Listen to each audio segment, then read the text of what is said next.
I think that we devalue ourselves as people. We devalue our culture and the achievements, and we do not value what we've done and who we are and what we can be. And I don't think that's anybody's fault other than ourselves. But because we're, as Ludovic Kennedy said, we're in bed with an elephant, that's not, I like elephants. They're fine, they're lovely big things. But if they roll over, they squash you. And I think that just because of the imbalance in the political settlement in these islands, we are in bed with an elephant, and it's not good for our confidence because you're scared. Because for 300 years we have not made decisions by ourselves, for ourselves enough. And that, I think, coupled with this sort of deindustrialisation of much of Scotland in the 70s and 80s, really hit our confidence.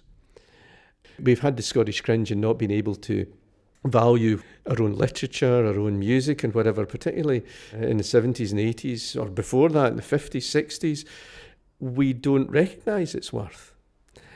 And I think all these things match together to have this thing called the Scottish cringe.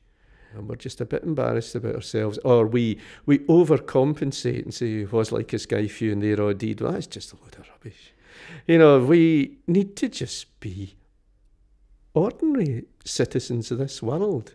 Norwegians or Swedes or Danes or Irish folk, as have more and more become as they've gained confidence and independence. I think that that's what we should be aiming for. We just become ourselves and be at ease in ourselves.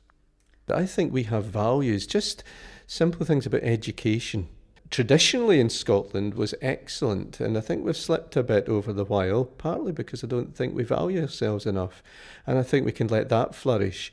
I think a sign of it has been not having tuition fees in Scotland, and I don't think that's just a policy to keep folk on board or a sort of bribe to the electorate. I think it's a statement of values. Also, I think, as citizens of the world, to be confident in being out there as Scots. We are welcomed wherever we go. And that's not to be arrogant or anything like that, but people recognise positives in us that we don't see enough of. But my real concern is for those who are marginalised, young folk who are just on the edge, and too many of our young folk, because of the inequalities of wealth in this country, the way it's run at the moment, don't have the chance to blossom and shine. And it's really for the poor on the edge, the vulnerable lads and girls who don't have the confidence within themselves to grasp what's the future for them. And that's what I'm really concerned for.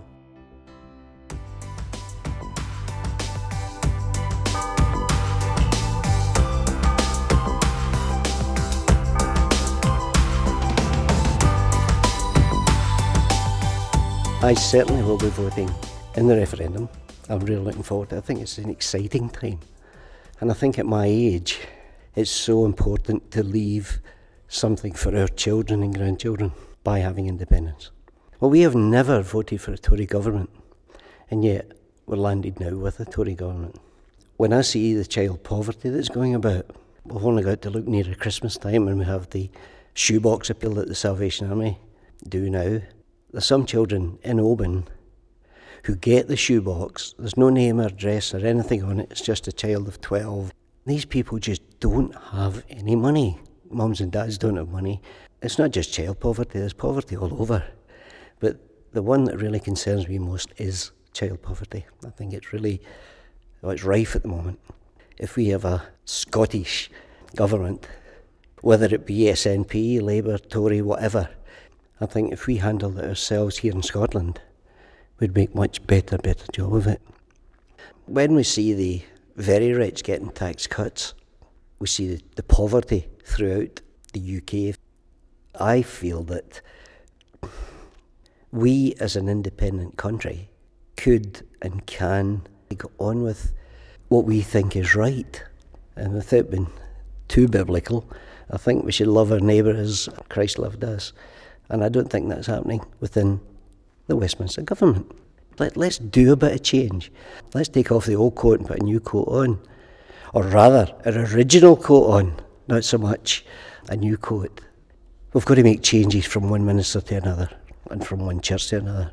And I feel now that is the time that the country should be doing the same. We should be looking forward, not back and sort of saying, what if? What we should be saying is, now we can get on with it.